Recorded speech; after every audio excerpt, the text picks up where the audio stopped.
As the new leader of the Decepticons, I command you to subscribe to Spurs in Focus.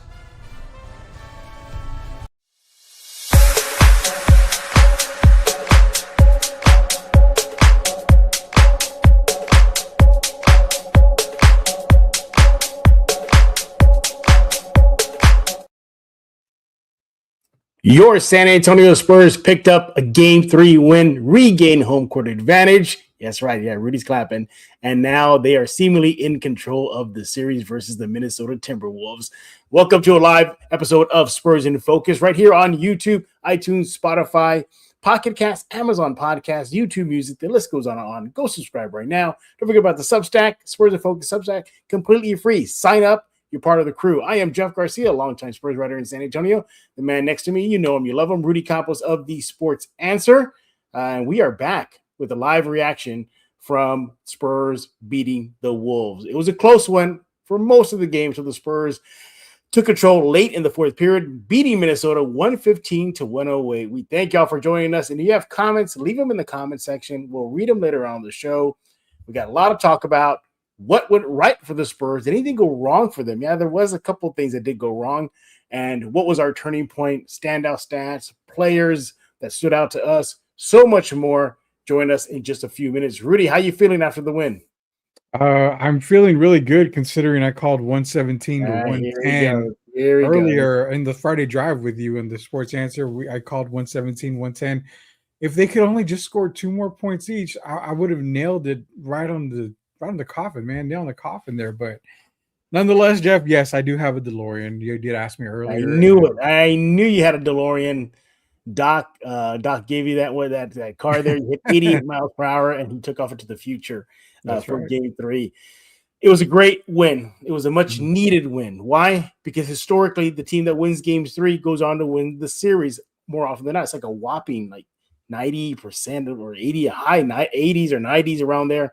It is good. In other words, it's a good thing. It's a good thing the Spurs got the W. They have the Wolves on their heels now with Game 4 looming this Sunday. But that's for another episode. We're going to talk about Game 3 right now. Right off the bat, Rudy, I love how the Spurs came out aggressive, took a commanding lead to start the game. Love the focus, loved all that about it. But if we can get the one big bad thing out of the way first, was they blew the lead. They blew the lead. They allowed the Minnesota Timberwolves to come back, take the lead over the young Spurs. I thought momentum was going to swing towards Minnesota for the rest of the game. It did not. The Spurs fought back. They were physical. They answered the call. When Minnesota went on runs, they weathered the storm. The Spurs went on runs of their own. Wemby was being Wemby again. Likely more on him later. You saw everything just work out for San Antonio. The 3-shot was falling. As I mentioned, the physicality was matched. Yes, the Spurs did what they had to do, and they got the home court advantage back. Rudy, what did you see from this team in Game 3? So the Game 3 start to for San Antonio, Minnesota, it's exactly what happened in Game 2. I mean, they came out strong. I think they were up 14-1 or went on a 14-1 run to start the game. And, of course, Minnesota did come back, something that's very expected. You're playing in Minnesota, playing against a hostile crowd. There was some calls. I love that the refs were allowing them to get physical and not making a whole lot of calls. Absolutely loved it. But from what I saw was the continuation of that Game 2 thrashing that they gave the Timberwolves. Yes, that's the kind of start that San Antonio needed to see and needed to have. Earlier, we talked about who this game meant more to, and I said the Spurs because you had to keep that momentum. You didn't want to give Minnesota any type of opportunity to get any type of hope or even to get focused. They did for a while there. They ended up tying the game, and the thing is that that's what we wanted to see out of San Antonio. Keep that focus, keep that momentum. They started off hot. They went ahead and they let their foot off the gas for a little while there. Tied at halftime, 51-51. But again, that second half, we used to hate that third quarter. But, man, that third quarter is becoming our best friend lately, isn't it? Well, yeah, it was. But, if they had a 15-point lead in the first half and they blew that. I even texted you about that. I said they blew a lead and, you were like, oh, yeah. Really like that bad? Yeah, 15-point lead gone just like that. And again, even though the Spurs took a punch and saw their double-figure lead go away, they never wilted. They never wilt. They didn't wilt at all. They held their heads high. They came out with aggression. Yeah, as you mentioned, it was tied 51 at half. And look at some of the halftime stats here. The Spurs seemingly in control, out rebounding the Wolves at halftime, 33-26. Yeah. They were, I think we go here going to the free throw line, connecting more on their free throws, 78% to the Wolves, 62%. Everything was going right for the Spurs. Everything was going right for the Spurs. Less fouls than Minnesota at half. Second chance points well in favor of the Spurs. But again, you saw a lot of mental mistakes, some turnovers. More on that later. The Spurs had 8 turnovers at half, and that got corrected pretty fast in the second half, and especially in the fourth period. But you go to the second half where the Spurs took over the game late in the fourth period. 64-57. The Spurs with the advantage in the second half. Out rebounded the Wolves 22-21.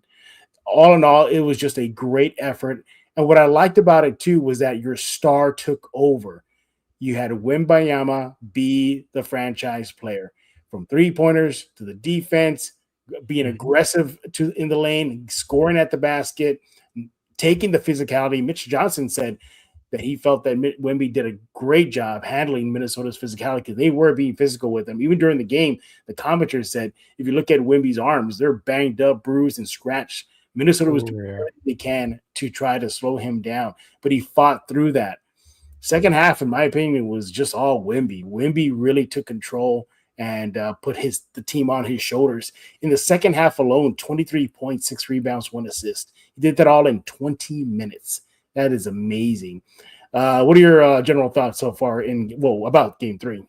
So the biggest thing for me was what you mentioned about Victor Wembanyama. You saw him emerge again as, this is my franchise now. I'm the reason why we're going to get to a potential title. He is the franchise guy, as we mentioned. But one thing you got to look and kind of circle, Jeff, and I hope a lot of fans realize it, is that he's gone from, a young rookie to trying to develop into one of the best players in the league to now becoming a mature player. Why? Because he had 5 fouls for the longest time. He was able to stay out of foul trouble, kept himself in the game, made a difference towards the end of the game, knocked down a couple of 3-pointers to kind of put Minnesota away. And that shows maturity there, because an aggressive player like Victor Wembanyama, always going for the block, you would have thought, man, maybe they're going to call a foul to give him his 6th foul on one of these block attempts. He showed a lot of maturity there. And also props to Stephon Castle. I mean, he only had 3 fouls tonight. We've been giving him crap the entire series. But again, you saw the dog come out of Steph Castle when he had that little run-in with McDaniels. And again, I love the fact that the refs just said, you know what, double technical. And let me just say that the playoffs have shown us one thing, that the physicality is coming back. I would almost like the refs to swallow the whistles if players are just pushing each other. No double technicals, just separate them, go to your benches. Let's just keep on playing. But again, what I really liked was Victor Wembanyama's maturity tonight, having 5 fouls and proving that he can stay in the game even through foul trouble. Shout out to the guy that I called at the beginning of this series, Keldon Johnson. Jeff, you were giving him crap against Portland, and I said, it's a matchup thing. It's a matchup thing. He's being back to being old Keldon Johnson off the bench. Great team effort tonight for the San Antonio Spurs. Yeah, absolutely. From Keldon Johnson, the guy you see on the screen there, to Steph Castle, obviously Wemby, more on him in a bit. Devin Vassell, even Dylan Harper, he took one in the back of the head, took a knee. I thought he was going to be out for the game, but he fought through that hit, and as well as this guy too, De'Aaron Fox. Hitting key shots, was being aggressive. He had some silly turnovers, but nevertheless, I think he did well, all things considered. Now, with that out of the way, let me give you my 3 big takeaways from the Spurs Game 3 win out in Minnesota. And number 1, we hit it the nail. Wemby dominant. He was just dominant. I give you just his second half stats, but if you break it down for the game, he had 39 points, 15 rebounds, 1 assist. He did that all in 36 minutes, and he was a plus 16 on the night. Shot 72% from the field, 83% from the free throw line, and knocking down those 3-pointers. He made 3 of his 5 attempts. Just an all-around beast, obviously blocking shots. We know that. That's what he does. So, and you look at just what he did. throughout the game. 16 points of his 39 points came in the fourth period. He came up big for the Spurs when it mattered the most with the game on the line. Continuing there, we talk about turnovers. The Spurs had 0 turnovers in the fourth period, Rudy. They had none. That is huge. Playing smart, valuing the ball, valuing possessions. You got to love that. That's the second biggest takeaway from me. And also, 30-second chance points for the game.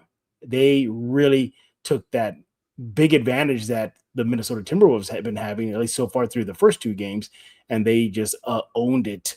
You're looking at, just second chance points here, as I mentioned, 30-12 in the Spurs' favor.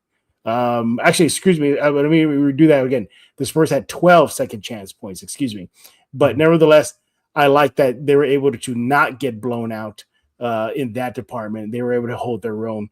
Rudy, I look at this team here and what the Spurs did. It feels like the Spurs took the Wolves' best punch in the series so far, and they're still standing. Your thoughts? Yeah, absolutely. They're looking at a Spurs team that should be 3-0 right now against Minnesota, if not, for that first game debacle where just saw a couple of stars struggling. But yeah, seems like Minnesota threw everything they had at them in this game. And we kind of figured that. We kind of figured after that embarrassing loss in San Antonio that the Timberwolves were going to come out. We said Chris Finch was going to make adjustments. As mentioned on this Friday drive with you, Jeff, earlier, I said, look for De'Aaron Fox to struggle at the beginning of the game because they were going to make some adjustments. He had 6 points at halftime, but then we did say he was going to bounce back in the second half, and he ended up the game with 17 points. So again, 11 points in that second half. That's what we expected from Minnesota. We expected them to come out to fight, to make it a tough game because they did not want to lose home court. They did just that, but you know what? San Antonio at the end shows why they are the second best team in the league, probably the best team in the league now that we're thinking about it. They're getting battle tested left and right. Minnesota, just like Portland, is playing physical. It's getting San Antonio ready for the rest of the playoffs. Minnesota came out. They came out swinging. They got a knockout punch when they tied it at 51-51. They did. Spurs got back up before the 10 count. And guess what? They came out the victory 115-108. Yeah. Minnesota, I think, is safe to say maybe they're kind of deflated now. They did look a little deflated. I mean, this was the best game that Edwards has had in the series. Exactly. And the Spurs were able to weather that storm. Rudy Gobert, for his standards, was playing pretty well and offensively too. I never thought I'd say that, but he was doing really well. He even blocked Wemby's shot once during the game. Yeah. So it felt like the Spurs took the Wolves' best punch so far in this series, and they're still standing. But I also want to highlight this. Let's get to the clutch moments. Again, this was a back and forth game. This was a punch for punch slugfest, at least for a good chunk of the game until the late fourth period where the Spurs kind of took control of the game. Yeah. But in the clutch moment, late in the fourth period, Rudy, they outscored the Wolves 10-0 in the clutch time situation. Yeah. They out-rebounded the Wolves in clutch time 2-0. Yeah. They had 2 assists in clutch time. The Wolves had none. And they made all their shots in the clutch time, 3 of 3 from the field, while the Wolves went 0 of 2. They took control of the game when it mattered the most. I agree with Mitch Johnson, what he said after the game. This team continues to show growth, and to me, what they did in the clutch time is a big leap in growing and developing in the right direction. Your thoughts? Absolutely, man. I mean, Mitch is completely correct on that when he says that the growth and development of this team it's proving that this team is that good, man. I mean, you always hear about the young, the youngsters and the immaturity, and maybe they don't have enough playoff experience. For whatever reason, no playoff experience Spurs feels like they're like this 10-year veteran type team. Right, yeah. And let's circle the obvious, man, because as great as these players are playing, there's one big reason why, and I'm going to bring it up again to you and see if you agree with it. If this coaching staff was not assembled, you may not see this kind of team. Interesting. The perfect staff under Coach Mitch Johnson for his first year. And again, you got to give him props, man. Every player in this system has played under a pop system previously, just about. you see the difference between night and day. And it's not a knock on Popovich at all. Love Coach Pop. But sometimes different coaches get better out of their players than a previous coach did. And you're seeing that from Coach Mitch Johnson. You see Sean Sweeney on the sidelines giving direction on the defensive side of the ball. This team is a completely different 180-degree turnaround team. And you got to start it with the coach, man. They're doing a fantastic job. They're making the correct adjustments in the playoffs. You saw them come back from Portland, down 15 and down 17 to win those games. They've been able to really, honestly dismantle the Minnesota Timberwolves. And let's be real, through 3 games. I mean, it is through 3 games. Right. They've been able to dismantle Minnesota. And it's not always just on the players. It's because this staff is doing a fantastic job of scouting, making the right adjustments, making the right calls. But I will say, the growth of this team, the maturity of this team, I will be one to say I did not expect it this season. I expected a playoff run this season. I did not expect to have championship aspirations this season. Well, they are knocking on that door. 2 more wins, and they get to the conference finals. Yeah, we'll see about that. But before we continue here, I gotta talk about this too, and I think this gets highlighted through the stats here. Sure, is just how much they trust one another. So for the game now, we're talking about the overall game stats in Game 3, right? The Spurs recorded more assists than the Wolves, 26 to 22. Okay, fine. You're thinking right now, Jeff, okay, Big Wolf, 4 more assists. But check this out, though. The Spurs, they had a 67% assist percentage. And guess what? Points made off assists. So when they're passing the ball around, finding the guy, they scored 64 points off assisted points. That's huge. That tells me, yes, Wemby dominated, but he can pass out. He can trust his teammates to make the shot. We saw Champagnie hit some key threes late in the game. Same thing with De'Aaron Fox. Same thing with Dylan Harper. I love that stat. That just tells me that this team trusts one another. Your thoughts? Do you remember the so-called beautiful game that the Spurs used to play? Move the ball around, and that's kind of what we're seeing with San Antonio. They're not looking for their best player, Jeff. They're looking for their best available shot, and that's what they're getting. You see a lot of open threes. Champagnie was open on the corner a few times from 3. Man, was he? You've seen Castle, De'Aaron Fox gets to the lane, makes a dump off pass to Victor. I mean, this team is sharing the ball, and it's something that shows because, again, when you move the ball around, and Coach Pop would say, and a lot of coaches that do coach that way, when you move the ball around, you have a defender's head on a swivel. They end up losing the ball side of the ball, and you get a whole new world of offense there. So I agree. I mean, they've got to continue to share the ball. And the turnovers aren't even that bad. I'm looking at it right now. Yeah. And you would think for as much as they move the ball, they only had 10 turnovers total tonight. Like you mentioned, no turnovers in the fourth quarter. When a team moves the ball a lot like that, they tend to make a few mistakes. So far, the Spurs really haven't had it, man. So continue to move that ball around. Continue to look for the best shot, not always a wide open person, but the best available shot. Continue to do a good job for San Antonio. Now we're getting closer to 19 minutes into this live episode, and Rudy Campos has not mentioned Luke Cornett at all. Interesting. Mitch Johnson gave him a shout out. He said what Luke Cornett did in Game 3, he said, may not show in the stat sheet, but he appreciated Cornett's effort, his steadiness to allow a guy like Victor to take a breather during the game. You've been advocating for this. You've been saying, hey, Cornett, play him more, get some bigs out there. What do you think about Cornett? Yeah, I mean, he only played 11 minutes tonight, 2 points, had a rebound. But again, it's those 11 minutes that allows your star player, Victor, who was in foul trouble tonight, it allows him to get that rest, that extra breather. And you know what? You don't lose anything with Luke on the floor. Still got a 7-footer that can, attack Rudy Gobert, can make it tough for anyone that drives into the lane.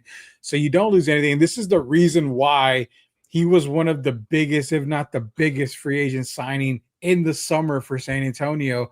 It was for this reason here. You're able to give Victor a lot of rest. Remember, Victor only played 24 minutes last game. He ended up playing 37 tonight, which isn't too bad. I'm going to say it's not too bad.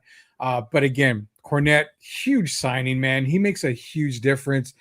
safe to say that I think Sunday on Mother's Day, Cornette, I'm gonna put the minutes at about 14 for him Okay. for All that right. day because I think Victor's gonna get a little bit more rest.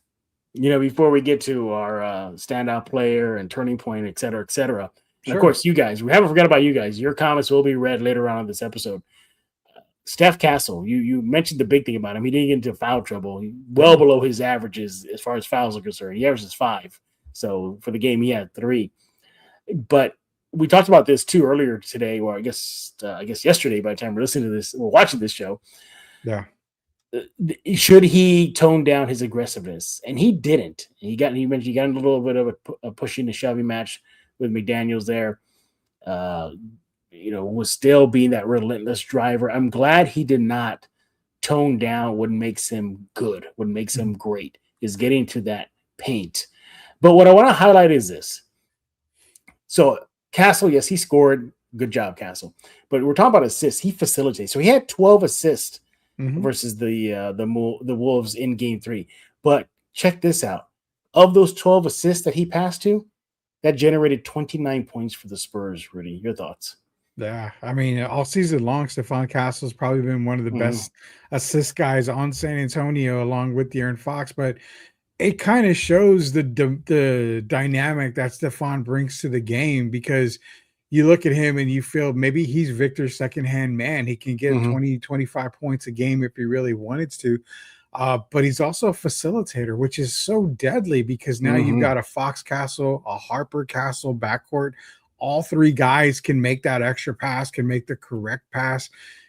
Stephon's making it easier for his teammates like Devin Vassell and Julian Champagny.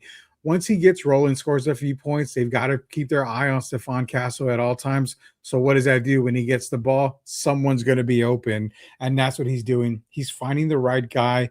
It's a bonus. It's a plus. It's a blessing to have 3 technically point guards on the roster that can play together. You don't normally see that. Right. But again, shout out to Stephon Castle doing good. And yeah, the fouls, man. I mean, I was shocked when I saw he only had 3 fouls. The guys were fouling. Don't lose the aggressiveness. I think don't lose it. No. I got mad because he fouls a lot, but I also came back and said, you don't want him to lose the aggressiveness. That's the reason why you don't get rid of a guy like a De'Aaron Fox, because you can continue to allow Stephon Castle to be aggressive. And he was effective. Steph Castle was effective. Now, he scored 13 points. Fine. We mentioned the assist and how it generated 20-plus points for the Spurs off those assists. He was still a plus 17 for the Spurs, despite the fact that he had an awful shooting night. He was 21% shooting from inside the 3 line, took 3 3-pointers, only made 1, 33%. And for the game, 27% shooting. But it's those little things that matter in the plus minus. It's the assist. It's the points generated off those assists. Turnovers, he kept it low, 4. The 4 turnovers didn't hurt us. 5 fast break points. You add all of that up, and he was a plus 17. He was a positive for the Spurs. And you look at Steph Castle, and I don't think he should stop being aggressive with Game 4 looming. So we'll see how that turns there. He is Mr. Rudy Campos with The Sports Answer. You want to follow him on X at The Sports Answer, and you want to follow me on X as well at Jeff G Spurs Zone. And by the way, thank you all to the 200 plus. Can we get it to 300, Rudy? Can we get 300? Sure. I'm pretty sure we're blowing everybody else locally out of the water. Let's get to 300 viewers, because that'd be awesome. And for those of y'all in the comment section, we haven't forgot about you. You guys will be coming up next. Yeah, we'll react to your statements. I forget it's not a school night, so y'all want to leave some extra comments? Feel free. School night or not, Jeff, we're both old men. We should be in bed by now. Back in my day, we didn't have live shows after games. We just had to wait till the little crawl at the bottom of ESPN will give you the score, and if you missed it, you may have to wait like 30 minutes before it goes out again. We used to have a Spurs. It was radio, wasn't it, with Jay Howard? And there was somebody else that did a oh yeah, that's right. I don't remember what it was. But you also, by the way, everybody, Rudy and I used to pay per view Spurs games. Oh, not Jesus Christ! Yes, you could do a pay-per-view per game if you wanted to back in the day. If you wanted to watch a home game, you had to do pay-per-view, and fun times. It sucked, man, because when the playoffs hit, they didn't have playoffs on TNT and ESPN at all. You had to do pay-per-view. I missed the entire Golden State with Chris Mullen Run TMC, Run man. TMC. I'm not gonna lie, that was the year that I really wanted to watch the playoffs. They were playing the Spurs in the first round. Paul Pressey was the point guard for San Antonio, and I was like, I want to see this. I want to see this pay-per-view. Nope, my parents weren't rich, so I couldn't watch pay-per-view at all. I forgot how much it cost for a game. Was it expensive? No, I don't remember.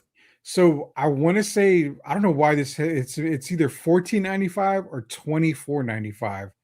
I don't know if it's 14 or 24. I can still see those 90s graphics in my head, Oh yeah, pay-per-view look and everything. Look fuzzy. That's wasn't it Paragon Cable? Paragon, yes, it was. Yes, it was Paragon. Yeah, we're at 300, so there you go, Jeff. There we go. See, talking about old times gives you the viewers, Gerald. Thank y'all for the 300 plus now. They're tuning into this live episode of Spurs in Focus, reacting to the Spurs' big Game 3 win, 115-108 over the Minnesota Timberwolves. They now lead in the series 2-1, regain home court advantage. Game 4 is this Sunday, absolutely. Mother's Day. Hopefully they can give all Spurs fans that are moms a nice gift and have a stranglehold on the series. But let's not get too ahead of ourselves right now. So many things to take away from this Spurs win. And seriously, there really was a lot to take away from Wemby's dominance. More on him in a bit. Gee, I wonder who I'm going to pick for player of the night or standout player. But you just go down the list. Even like Carter Bryant, some timely threes when he was out there. He had 6 points, and let's see, I got it here. Yeah, he had 6 points. He went 2 for 2 from the field, and those 2 shots were from the 3 line, so it was perfect. And he was a +7 on the night for the team. We mentioned another guy that I think deserves to be mentioned is Devin Vassell. Devin Vassell had himself a solid night with 13 points, 6 rebounds, 3 assists in 36 minutes. He was a +10 on the night for San Antonio. And again, just doing the little things that matter. 3 assists here. We mentioned the 6 rebounds, 2 steals, minimal turnovers, just 1 turnover. Yeah. So everybody just did their part. You mentioned Keldon Johnson, 11 points off the bench, 2 rebounds, 1 assist in 18 minutes, 5 points in that second half when the Spurs took control of the game late in the fourth period. But Rudy, you called this game. You nearly called the final score. Why did you come into this game with that in mind? Like the Spurs would have a somewhat of a comfortable win. I had them scraping for a win. You had them kind of, right there with just having a good hold on the game. So the way I looked at it was after that blowout game, I knew for a fact Minnesota was going to come back and they were going to keep it really, really close. And where the Spurs came out, I didn't expect them to come out, on a 14-1 run. I didn't expect that. Yeah, that would have. You told me that happened, I would have not believed you at all. But what I ended up looking was that Minnesota was going to come in there. We're going to keep it super duper close, in which they did 51-51 at halftime. Spurs came out after halftime. They started to play Spurs basketball again, knocking down shot after shot. But even though the Spurs came out hot, Minnesota still was able to keep, pace with San Antonio.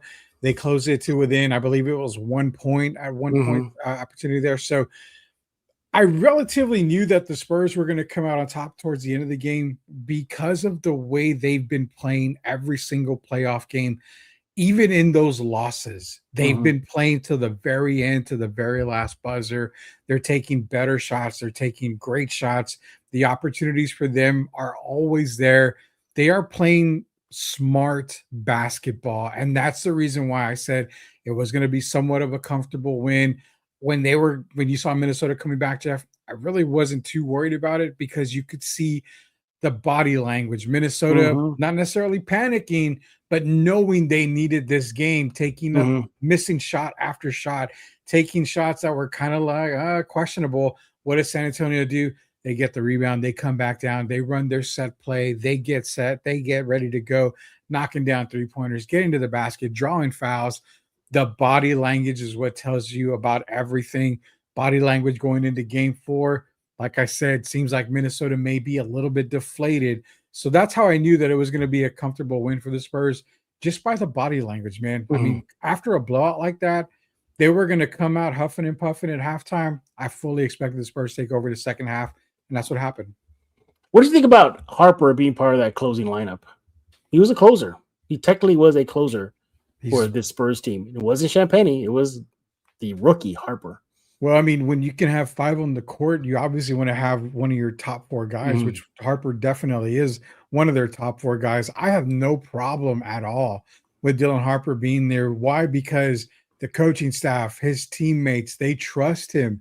And being there at the end shows that you've got a lot of trust and you've earned that trust. Even as a rookie, they're not looking at you as a rookie. They're looking at you as a veteran type player who in clutch moments and in key moments can make the right decision with the ball in your hand.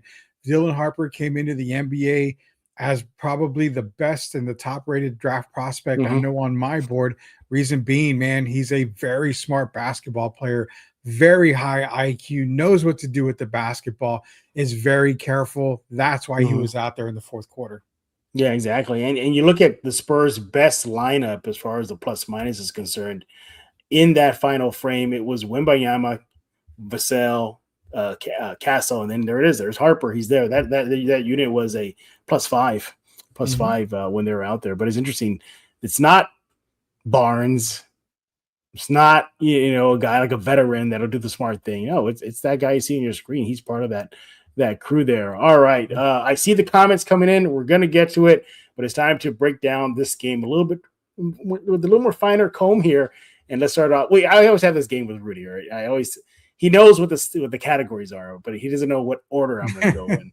So, Rudy, do you want to pick the category, or do you want me to surprise you? It's a game that we play. It's kind of our tradition. So you surprise me. You know what? Let's see what the fans say. Well, so fans, should I drop this on him? Who is his play? The standout stat, the standout player, or the turning point? You want to leave a comment in there? We'll get a great game. All right. Well, I guess I could work with that. Nope. Do I see any there? No. Okay, then I'm going to take control then. You take control. I'm going to take control. I gave you a chance there, everybody. I give you a chance. Let's throw this towards Mr. Rudy Campos.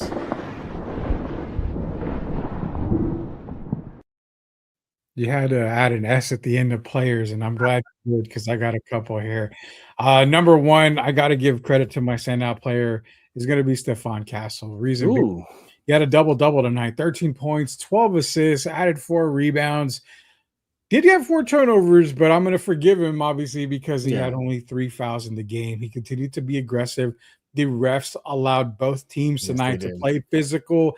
Stephon Castle took it to his advantage. He played physical tonight, didn't get a lot of the fouls called on him, which is fantastic. He's one of my standout players. My other standout player, Jeff, is a guy that everybody wants to trade left and right, even though he was a -2 in the plus-minus tonight.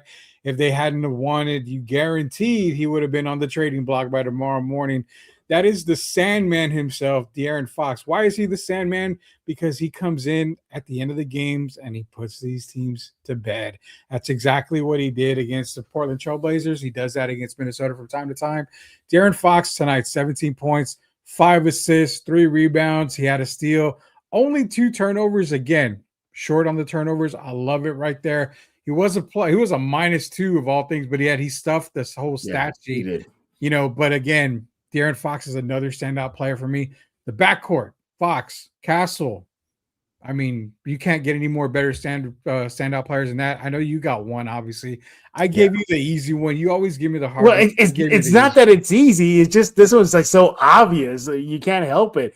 And I don't like obvious. I hate obvious. I mean, I know it, but you can't ignore what he did in Game 3. You can't ignore it. You can't. He took this team on his shoulders in the game. Yeah, my standout player, I'm gonna go singular for this one, is that guy seeing your screen there, Wembanyama. What he did in this game, I would call it a coming out party because I think he had several of those already.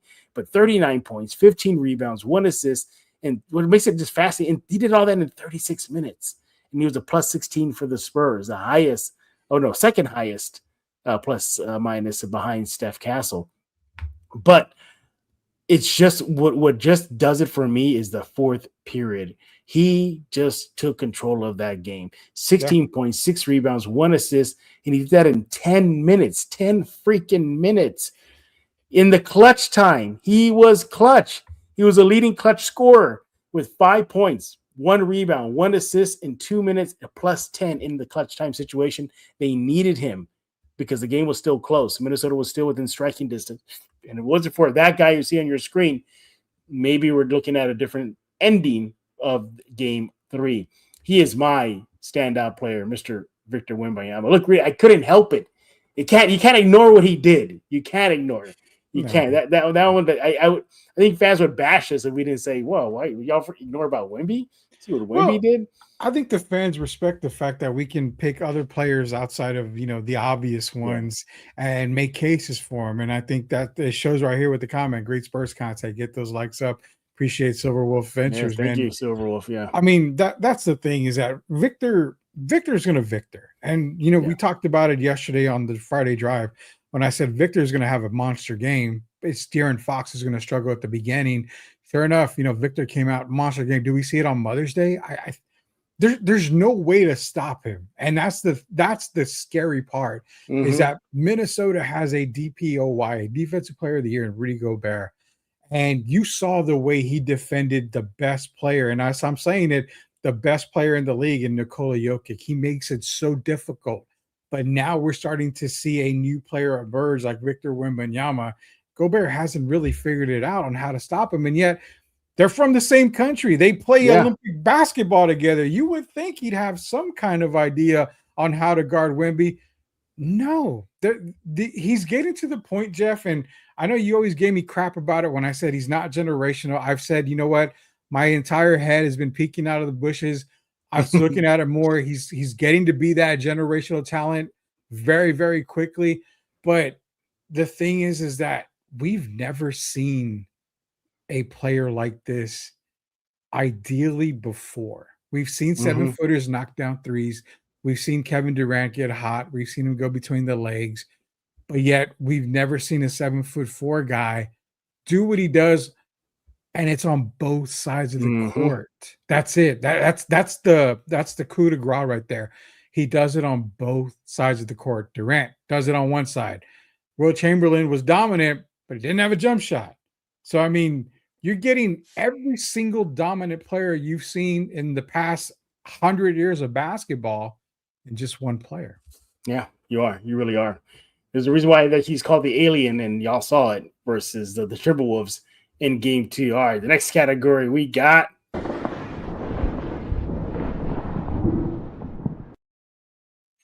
Oh, man, standout stats. There's 2 of them for me right here. Take it away. They kept the Timberwolves under 10 points on the fast break. They were able to beat them 13-7 on fast break, a stat that they've been dominating, against Minnesota. Even in game 1, they dominated Minnesota on the fast break stats.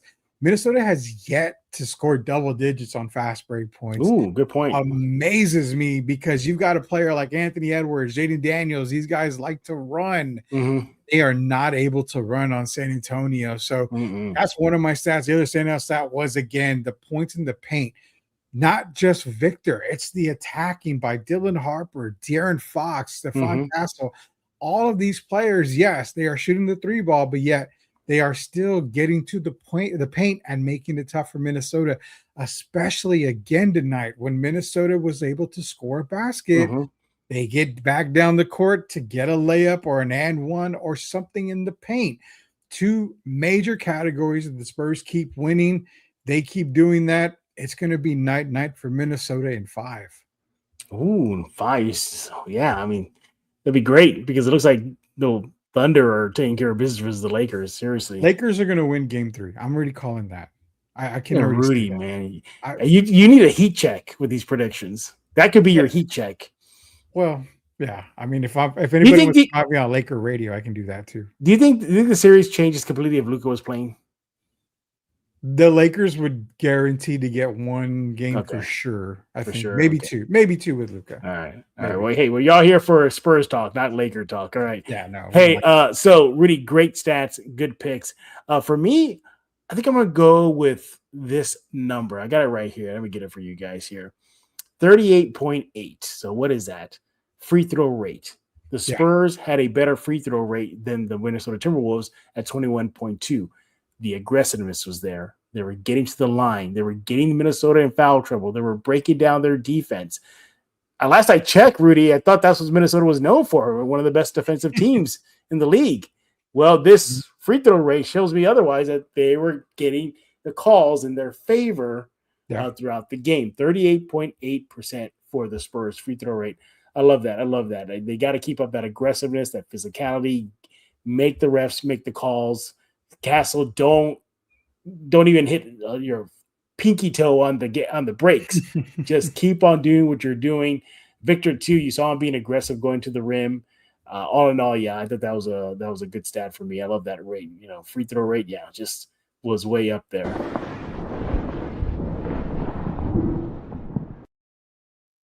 Well, turning point of the game, Jeff. I'm going to say that this is a question that you and I both answered.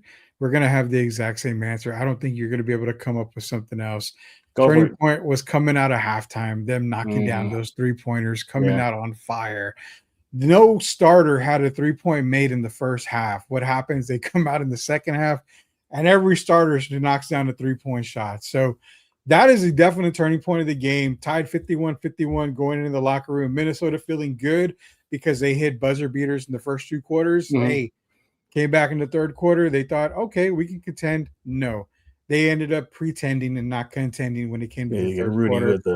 The Spurs came out hot, Jeff. That is the turning point of the game. That's when it just went bonkers and haywire in Minnesota. I did not see tears on Timberwolves fans because they know there's a game 4, but there was a lot of sniffles in that crowd there because of the start that the Spurs had in game 3 of the third quarter of game 3. That's my turning point. Shocking, Rudy. I do have a different turning point than you do. No, that's a great one. That's a great one, though. That's a really, really good one. But I'm going to go late in the fourth period. Okay. With about 4 minutes and 23 seconds left. The score was 102-100 Spurs. All right. Okay. But from that moment on, the Spurs go on a +6 run, an 11-5 run from pretty much the 4:23 moment of the period, the final frame, to about 26 seconds left. The score then becomes 113-105.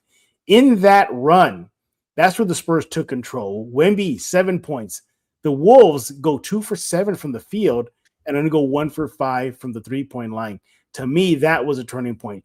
You would look at around the 6-minute point of the fourth quarter. It was still close. It was 99-98. The Spurs with a 1-point lead. About 4 minutes and 38 seconds left in the game. It was 102-100. Spurs with the lead. Slim lead. But that run turned the whole game. Victor was being Victor. Put the team on his shoulders. I'm going to go with that. The fourth quarter run to seal the deal. Thanks to that guy you see on your screen right now, Victor Wembanyama, and the rest of the crew there. But what a game, everybody. What a game. Absolutely. 2-1 series lead. Rudy, what are the fans talking about right now? So we got a lot of comments, and a great question came up, and this is from Matt Silverwolf Ventures. He says, is Minnesota a tougher team than OKC for the Spurs?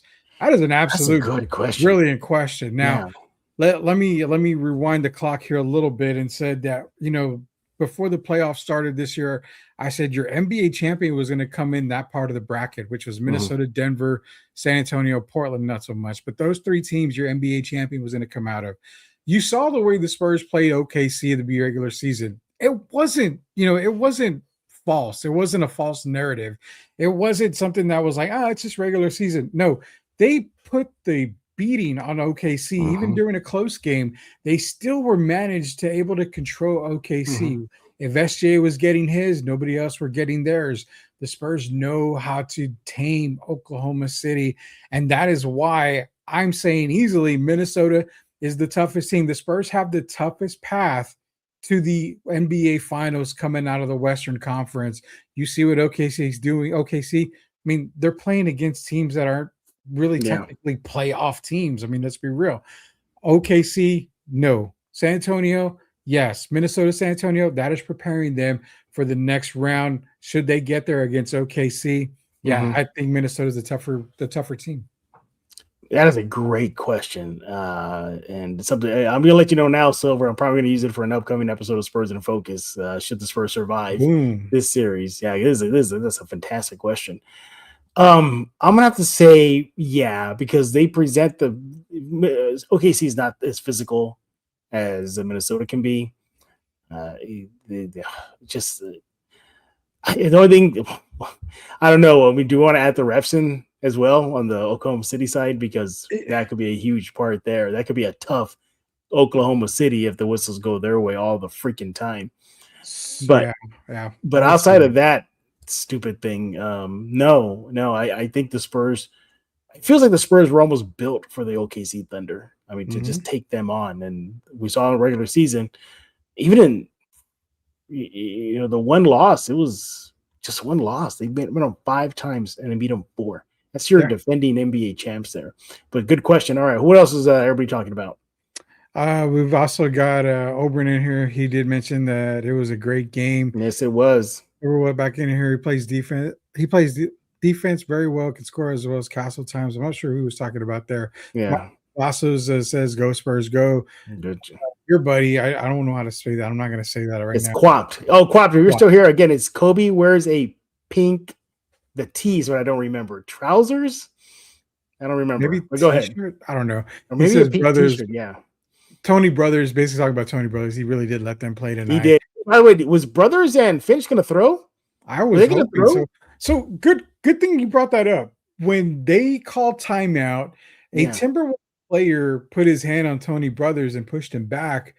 I thought that was attack. You're not supposed to. Should have, unless it was trying to calm him down. You know, it could have been. It could have been a calm down thing. I just kind of looked at it like I don't know how. Let's be man. Honestly, how did Chris Finch not get a technical there? I was saying the same thing. How did he not get thrown out? Well, thrown out, you don't throw him out, but how do you not get a tech there? I mean, brother, when you see Tony Brothers that pissed off, you're probably going to get a technical.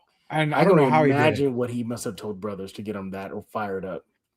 I think what it was he was trying to call timeout. Tony didn't give him the timeout, so he had to run to half court, and that's when he started yelling at him. I tried to call effing timeout. You didn't give me the timeout, yada yada. So Tony Brothers is basically, I did not see you. I did not hear you. They were going back and forth. That's a whole probably Spurs in focus there. Mario's back in here. Yeah. The small ball philosophy might come back to bite them. Going with smaller, quicker players works if they all commit to it. Playing Cornette and Wemby will prevent the Wolves getting offensive boards. Now, that's a good question and a good point, because we talked about it in the last time we went live, where we did see a Cornette and Wemby trio, or a duo basically, for a little while there. My thing on this with Mario is, I'll say this and I'll let Jeff get to it, is the Spurs necessarily aren't getting beat on the boards. So I wouldn't worry too much about a Cornette Wemby unless they are getting out rebounded. I can see that. I see that lineup maybe for OKC when they have Hardenstein and Chaff in there.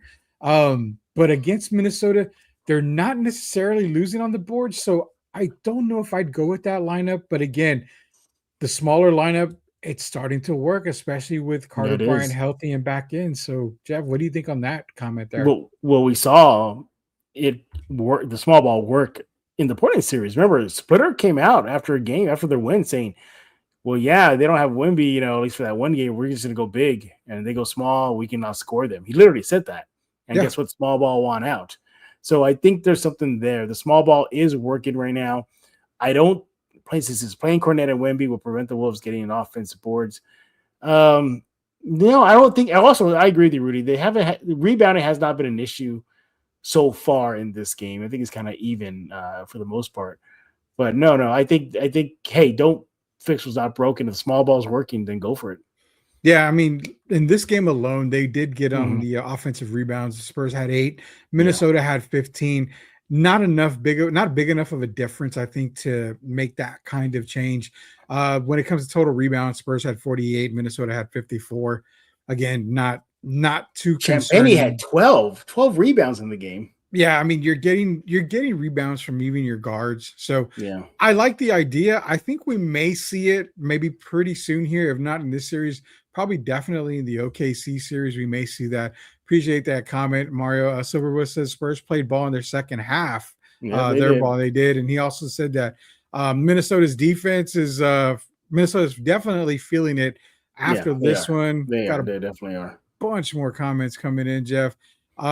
Pete Aguilar says, "Go Spurs, go Jefe." All right, yes, go Spurs, go. Wemby is built for this. That he was. And we got numbers showed it, Pete. Longtime fan of us here over at Sports Answer and Sweep the League back in the day. Darth Odium says Tony Brothers is not making a lot of calls tonight. They even called out the commentaries even got called out. And that's what we said. They were letting him play physical. Yeah, they really were. I loved it. I loved they were playing Mike Tirico and Reggie Miller on this call Sunday night on NBC. Thank you, Tim, for that. Castle doesn't get any calls. There was a moment, Jeff, in that fourth quarter. Anthony Edwards bodied Castle. Julius Randle bodied Castle on the exact same play. Did you get a little frustrated seeing that? I loved it. I love that physical style. Yeah, I liked it because Castle was giving it back to them. There was a point he got a call to foul for it, but remember when he was driving to the lane, he threw kind of a little elbow at somebody. He called for offensive foul, but he's giving it back right to them. He's not backing down. Yeah. I also think it works well for the competitive juices for Castle. It gets them fired up. And, it's like pretty much saying it's go time, and I think he lives for those moments. You saw him push McDaniel. McDaniel pushed back. They had to be separated. And what is it with Minnesota? He seems to get chippy versus Minnesota. Like you're noticing that he usually that's not his character throughout the regular season to get into scraps or confrontations. But so far through this Minnesota game, he's already gone back-to-back games with back-to-back confrontations. Maybe Timmy got in his ear and said, "I need you to pay back Minnesota from all those Garnett stinky breath moments when he was yelling in Tim's ear and all that stuff." So maybe it's payback for that. I have no idea. No, Garnett doesn't have stinky breath. I don't want to get called out on next for that. Yeah, don't do that. Those are all the comments we got, man, and appreciate it. We were almost at 400 total views, which right now we're so at close. We'll get it next time. Definitely will, but it's a late night, man. Everybody's honking right now. Everybody's honking. By the way, if you're out there right now, don't be a knucklehead. Yeah. Don't be a knucklehead. Just enjoy it. Have fun. Just don't do anything stupid out there. Yeah. Rudy might go streaking, everybody. No. He might go streaking down Commerce Street. God, no. I no. I don't have the body to go streaking, and I don't want to blind anybody, for seeing anything that they're not supposed to. Your streak moment is the reason why they shut it down completely. Yes. Not lighting streets on fire or flipping cars over. Rudy Campos decided to show everybody his birthday suit for a Spurs win. Last time I went streaking was when COVID was around and nobody was in the streets, so nobody could see me. So last time I was streaking was I came out of my mom's womb. That was about it. Hey, you want an update? You want an update? Yeah. Darth, they are shooting in my hood. Idiots. Are you being serious, Darth? Or are you just saying that just like for reals? I mean, I've known Darth since high school, so I don't know. I might. Sure, it's not fireworks. You maybe just double check it's not fireworks. I think it's the South Side, Jeff. You know about the South Side more than anybody else. I do know about the South Side. I hope it's not the South Side. I really, really hope. Oh, we got a couple more comments. Another comment coming in. What does that say? And tell Adam Silver to put the games on NBC instead of Prime Video. I don't know. Yeah. I mean, by the way, good news about the next game. It's early. Everybody, it's 6:30. So I thought it was at 4. I thought it was at 4. Yep, there you go. Let me double check. Maybe I got the. No. It's at 6:30. But originally I thought it was at 4. But yeah, he lives on the west side where I used to live. Shout out to Calabria and General McMullen. He says, yeah, they're shooting. Rudy, go tell your people to calm down. I moved away from that area a long time ago, Jeff. I'm not going to go back. Don't go back right now. That's a bad idea. You can take the boy out of the hood. You can't take the hood out of the boy. So I'm not definitely going to go back to that at all. Yeah, but look, a great game. Great game 3 for your San Antonio Spurs. They get the W. That's what matters in the end. 115-108. Mm-hmm. Spurs lead the series 2-1. Regain home court advantage. Now all the pressure's on Minnesota in game 4 on Mother's Day too. So go figure. By the way, if you're in San Antonio, the city of San Antonio is hosting its own watch party. For more information on that, you want to go to Spurs in Focus on Substack. Can't miss it. I have a picture of the Coyote on the Spurs court. Their city of San Antonio announces 2 free. They're free, everybody. They're free. Go check it out. Spurs in Focus. If you want to go hang out with your fellow Spurs fans, or maybe take mom out and check out the game with her for a while. So there's that as well. So go check it out. Again, if you're out right now in San Antonio celebrating, don't be dumb. All right. Don't be shooting. All right. That's it. Oh, well, Omar is clarifying just to make sure we got the right stuff here. Fireworks in the West Side, John McMullen Commerce, go Kennedy Rockets. Yeah, shout out to John McMullen, man. I'm a kid from the mean streets of General. I'm a kid from the mean streets of General McMullen and Culebra. So I lived right there down the street from St. Mary's. You know St. Mary's. I mean, come on. That was my hood for 4.5 years when I was at St. Mary's. You were down the street. I would go to the Fred's Fish right there on Culebra at the corner. Fred's Fish next to the car wash. Next to the car wash, right? And then I remember I lived on campus, even though I lived in San Antonio. But there was like almost like I don't want to say a swamp, but like a very non-kept, high, tall, grassy area. And we had some of the administrators tell everybody who lived in that dorm near it, saying like, "Be careful for rattlesnakes." So that's why they're called the St. Mary's Rattlers. There's literally rattlesnakes where I live there. Original Henry Puffy's Taco right there. Yeah, that's right. It was right there on the corner. Yeah, it moved, right? It didn't get shut down, right? No, it's still there. It is still there. They opened up another location, but yeah, it's still there. That was like the mecca of grocery stores, Jeff, because you had Handy Andy, you had an Albertsons, and you had a Kroger back in the day, all in that little area for Bandera and St. Cloud, I think is what it was. I used to walk to Woodlawn Lake because St. Mary's was just right down the street to Woodlawn Lake. Yeah, it wasn't too far. It wasn't too far. I would walk and just kind of chill out there and whatnot. We got a couple more comments. Okay, there we'll go. Okay.